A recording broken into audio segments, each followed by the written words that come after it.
अल्लाह का डर होता तो वो खबीस नालायक दलाल वसीम रिजवी कुरान की 26 आयतों को रिमूव करने का कोर्ट के अंदर आर्जी दाखिल न करता, अल्लाह का डर होता तो उसकी जबान से ये जुमले न निकलते।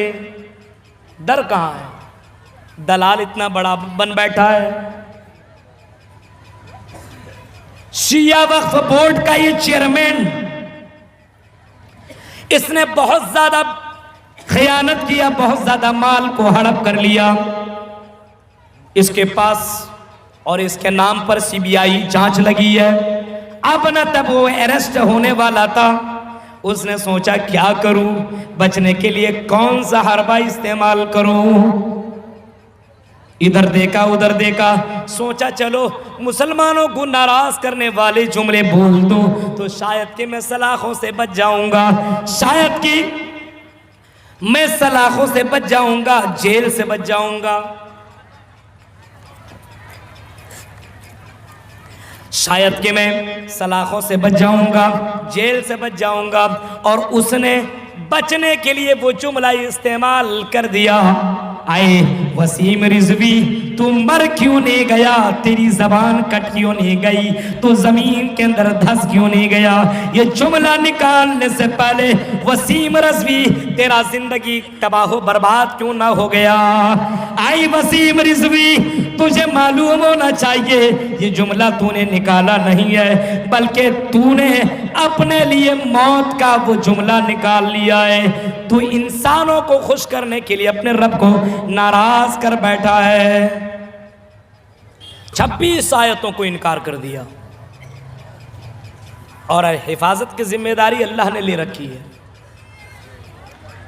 जिसके पहले पारे के अंदर ये जुमले हो, ज़ालिकल किताबु ला रैब फीह, कुरान करीम के अंदर जितने भी अल्फाज हैं, जितने भी उरूफ हैं, जितने भी नुक्ते हैं, ज़ालिकल किताबु ला रैब फीह, कोई शक नहीं है, वो सारी की सारी बातें मुनज़्ज़म मिन अल्लाह है, अल्लाह की तरफ से नाजिल की गई है।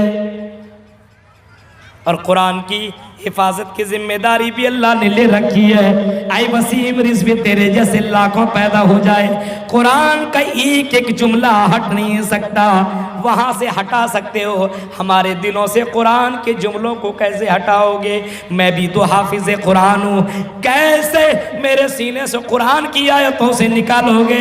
वसीम रिजवी तुम दाखिल लर्जी करो, ये कुरान की आयतें नहीं निकल सकती है। यहाँ भी हाफिज कुरान बने और भी मदारिस में बने करोड़ों हाफिज कुरान है, किन किन सीनों से तुम कुरान को निकालोगे? आई वसीम रिजवी तुम तो कुरान की आयतों को निकाल नहीं सकते, लेकिन हाँ ये फतवा यहाँ से दे रहे हैं कि तुमको इस्लाम से अल्लाह और उसके रसूल ने निकाल दिया, तुम बायकाट हो चुके हो, तुम मुसलमान नहीं हो, तुम इस्लाम से खारिज हो चुके हो और तेरा अजाब बहुत जल्द आने वाला है।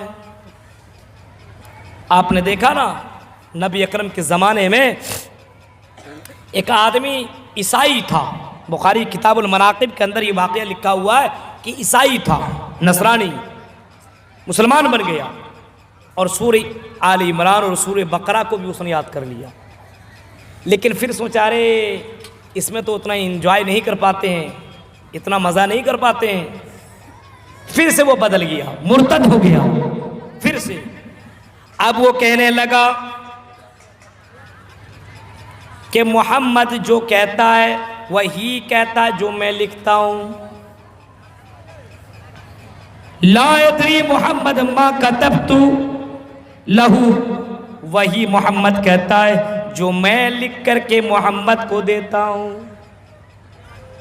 ये कहने लगा कि मोहम्मद वही कहता है अल्लाह के रसूल सल्लल्लाहु अलैहि वसल्लम के बारे में कि कुरान की आयत तो अल्लाह की तरफ से नहीं है, अपनी ज़बान से वो कह रहा, बस मैं जो कहता हूँ लिख देता हूँ वही कहता है।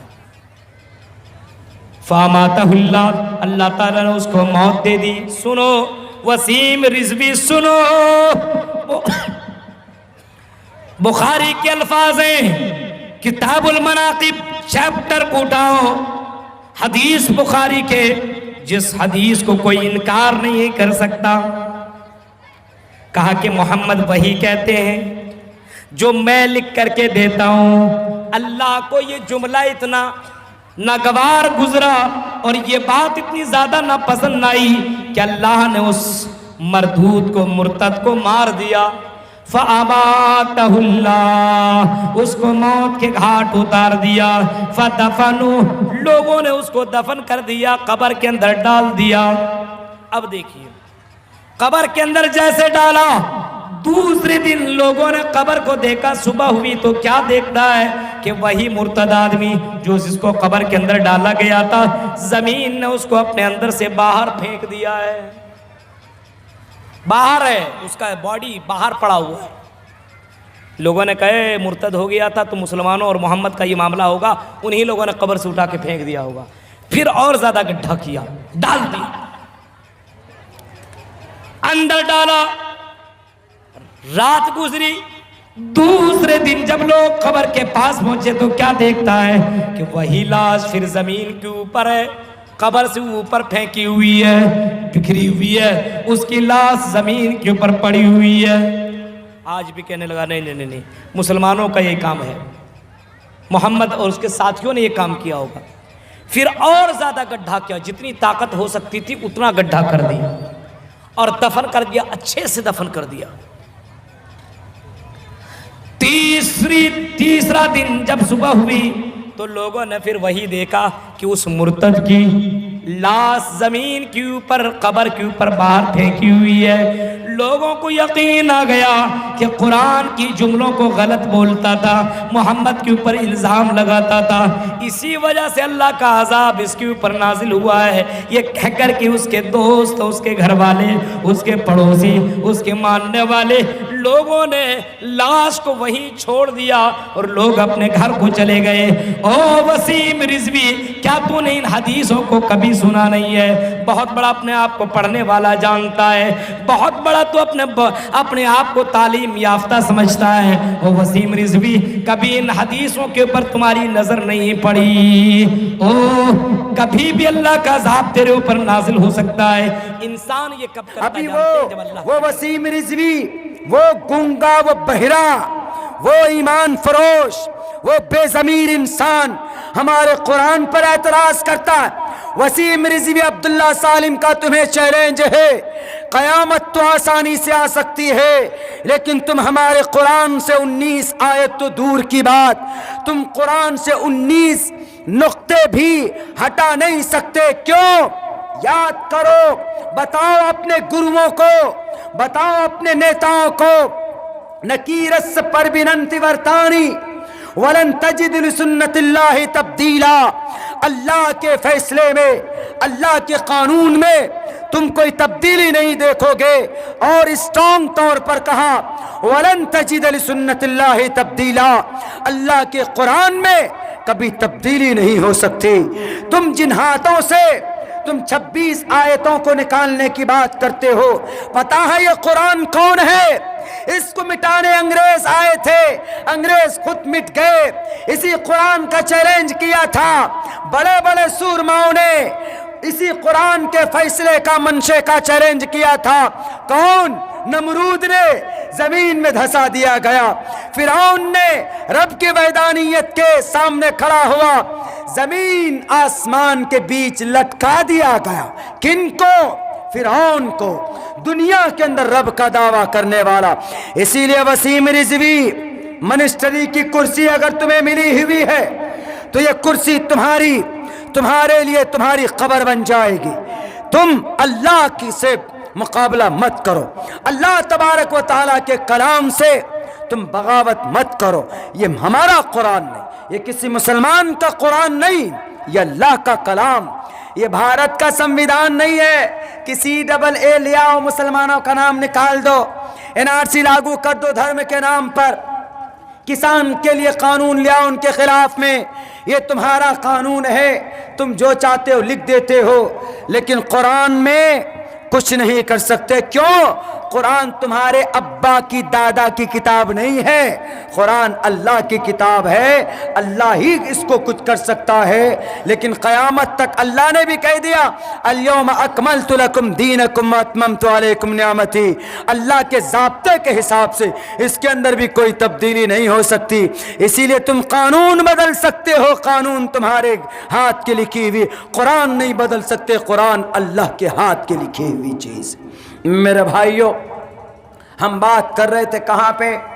भारत के तैमूर लंग आया। तैमूर लंग के बाद महात्मा गांधी ने इस कुरान को पढ़ने के बाद सत्तर अहिंसा में ये कैसे कह दिया कि ओ लोगों, अगर देश में अमन चाहते हो, शांति चाहते हो, उन्नति चाहते हो, तरक्की चाहते हो, तो कुरान के कानून को देश में नाफिज कर दो, कुरान करीम की शिक्षा को देश में नाफिज कर दो। मेरे भाइयों, ये कुरान जो सबके समझने के लिए था, आज हमने उसको महदूद कर दिया है। इसलिए कुरान कहता है अलिफ लाम मीम ज़ालिकल किताबु ला रैब फीह। ओ लोगों, ये किताब बिला शक व शुबा दुरुस्त है, इसके अंदर शक करने की कोई गुंजाइश नहीं है। पढ़ो तो दिल खोल के पढ़ो और ये सोच के पढ़ो कि इसका एक एक लफ्ज नुक्ता भी अल्लाह की तरफ से नाजिल हुआ है, इसमें किसी का कोई हाथ नहीं है, अल्लाह की तरफ से नाजिल हुआ है और ये सबके लिए हिदायत है। लेकिन जाहिर है कुछ खास कर दिया यहाँ पर। हुदल लिन्नास तो वहाँ कह दिया,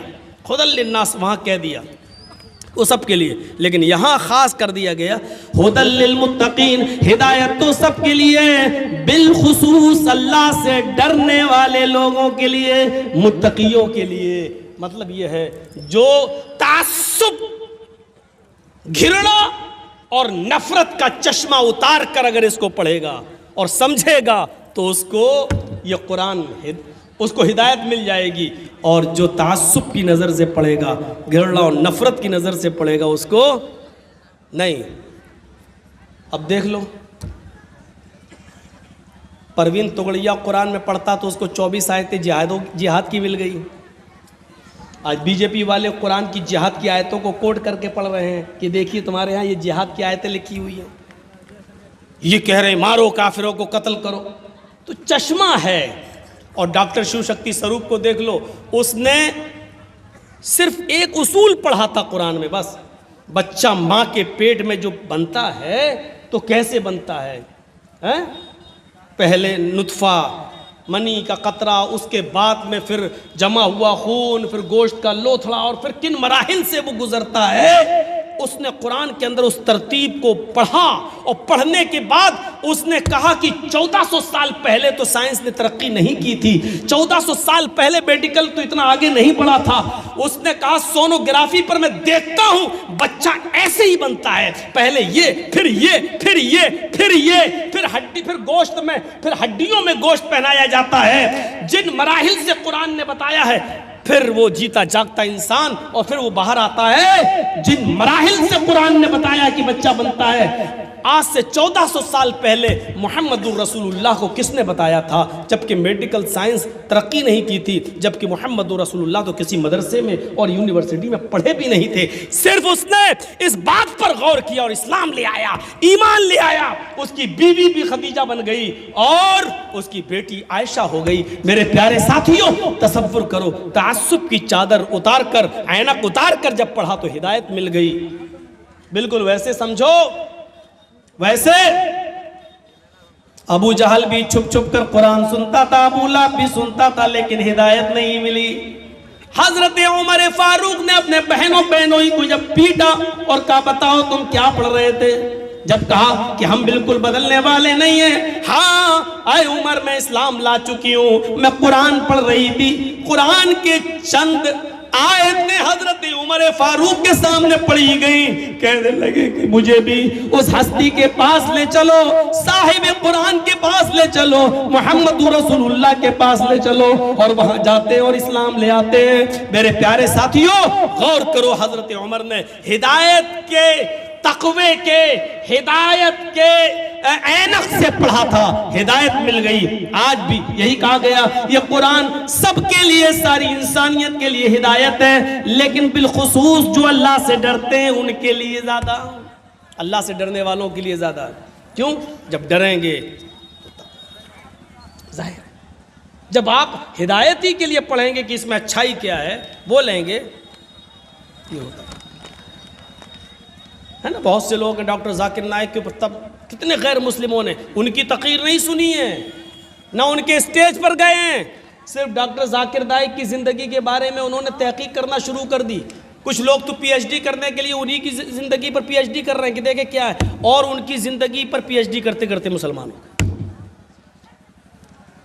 वो हुए थे उनको आतंकवादी साबित करने के लिए कि इनको आतंकवादी हम घोषित कर दें, बताएं कि कितना गलत इंसान था, लेकिन उसकी ज़िंदगी के बारे में पढ़ना शुरू किया तो पढ़ते पढ़ते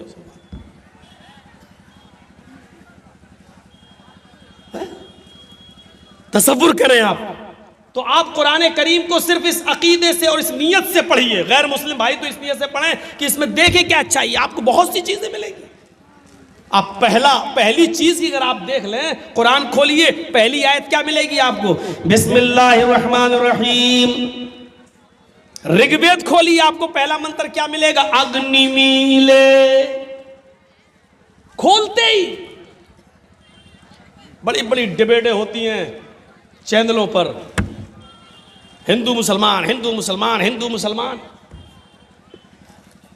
और सुन लो बिहार वालों, ये देश न तो हिंदू हिंदू हिंदू कहने वालों से चलेगा, और न ये देश, आपका ये मुल्क मुसलमान मुसलमान मुसलमान मुसलमान मुसलमान कहकर चलेगा। ये देश हिंदू मुसलमान सिख और ईसाई सबको साथ में लेकर चलेगा। जो चलेगा उससे बनेगा, उससे चलेगा। आज हमारे और हमारे भाइयों के दरमियान कोई फर्क नहीं रह गया है।